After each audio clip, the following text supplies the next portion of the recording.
আচ্ছা, বিভিন্ন mental ability question সাইডে একটা কোশ্চেন আসে, সেটা হচ্ছে ঘড়ি নিয়ে, যে ঘড়ির কাঁটা কত ডিগ্রি কোণ উৎপন্ন করে। এটা একটা শর্টকাট সোজা সূত্র আছে, সেটা সবার কাছেই আছে, কিন্তু কথা হচ্ছে জিনিসটা মনে থাকে না বা একটু প্রবলেম হয়ে যায় কোনটা কোথায় বসবে। তো সেই জন্য আমি একটা শর্টকাট আমারই তৈরি করা একটা নিজস্ব মুখস্থ করার পদ্ধতি, সেটা হচ্ছে 1160 mH। ঠিক আছে, এই জিনিসটা মনে রাখতে হবে, 1160 mH।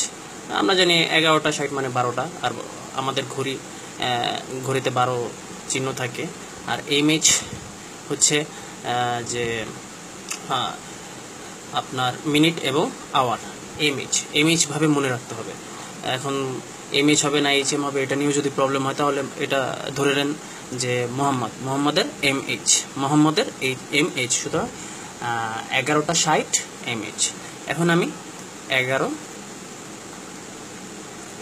এই দশমিকের জন্য আমি মাইনাস লিখলাম আর 60 লিখলাম।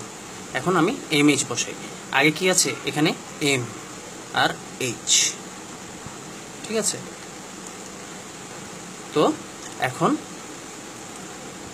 প্রত্যেক ক্ষেত্রে আমি একটু দেখি, দুইটা করে আছে, তো ভাগ দিয়ে আমি 2 দিয়ে এখন মান বসাই, অটো অ্যান্সার এসে পড়বে। m for minute, h for our. যদি দুইটা 30 থাকে তাহলে 30 আমার হচ্ছে মিনিট, এটা এখানে বসবে। আর 2 হচ্ছে আমার ঘন্টা, আওয়ার, এটা এখানে বসবে। এখন আমি যে কোনো মান দিয়েই হোক ইজিলি করতে পারবো। আমার এটাও উদ্দেশ্য হচ্ছে জাস্ট হচ্ছে মনে রাখা সিস্টেমটা, 1160 mH। ধন্যবাদ।